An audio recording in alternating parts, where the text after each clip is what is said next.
అరణ్యక మహర్షి. అరణ్యం అంటే దట్టమైన అడవి అని అర్థం. అరణ్యక మహర్షి పుట్టింది అడవిలోనే, పెరిగింది అడవిలోనే, తపస్సు చేసింది అడవిలోనే. ఆయనకి అడవి తప్ప వేరే ప్రదేశాలు ఏవీ తెలియవు. అందుకనే ఆయనకి అరణ్యక మహర్షి అని పేరు వచ్చింది. ఈ మహర్షి ఆశ్రమం రేవా నది ఒడ్డున ఉండేది. చాలా ప్రశాంతంగా ఉండేది. పెద్ద పెద్ద జంతువులు కూడా అక్కడ చాలా కలిసిమెలిసి ఉండేవి. ఆయన ఎప్పుడూ రామనామం జపిస్తూ ఉండేవాడు.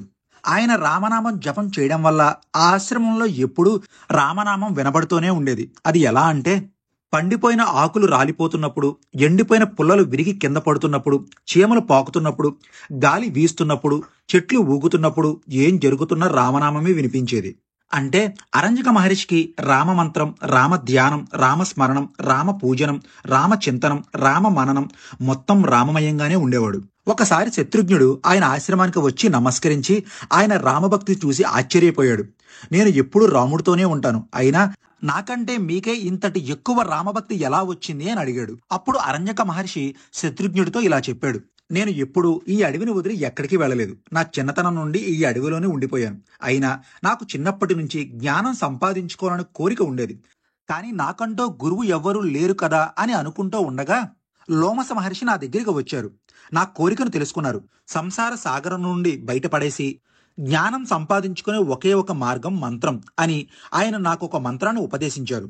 ఆ మంత్రమే రామనామం. రామనామం అనే 2 అక్షరాలు ఎప్పుడూ నా మనస్సులో జపిస్తూ ఉంటే వేరే వ్రతాలు, పూజలు, యాగాలు, యజ్ఞాలు, దానాలు, మౌన వ్రతాలు ఇలా ఎన్ని చేసినా ఆ రామనామ జపం వల్ల వచ్చే ఫలితాలు మహా గొప్పవి అని చెప్పారు. తరువాత అరణ్యక మహర్షి లోపస మహర్షిని అడిగి రామకథ అంతా తెలుసుకుని ఆయన రూపురేఖలు ఎలా ఉంటాయో తెలుసుకుని రామనామం చేసుకుంటూ ఉండేవాణ్ణి అని చెప్పాడు.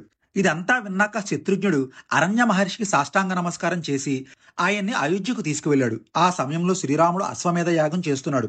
అరణ్యక మహర్షి సరయూ నది ఒడ్డున యజ్ఞ దీక్షలో ఉన్న రాముణ్ణి చూసి ఆనందంతో కళ్ళ నుంచి నీళ్లు రాలుతూ ఉంటే భక్తితో ఆయన తన దేహాన్నే మర్చిపోయాడు. శ్రీరాముడు అరణ్యక మహర్షిని చూసి ఎదురు వెళ్లి మహర్షిని కౌగిలించుకుని చేతులు పట్టుకుని తీసుకువచ్చి ఆ యజ్ఞ దీక్షలో కూర్చుండబెట్టాడు.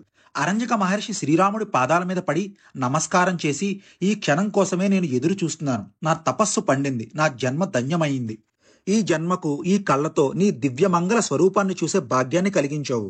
ఇంతకన్నా మహోన్నతమైన అదృష్టం ఏముంటుందని తనకు మోక్షాన్ని ప్రసాదించమని అడిగే లోపే తన దేహం నుండి దివ్యమైన కాంతి బయటికి వచ్చి రాముడిలో ఐక్యమైపోయింది.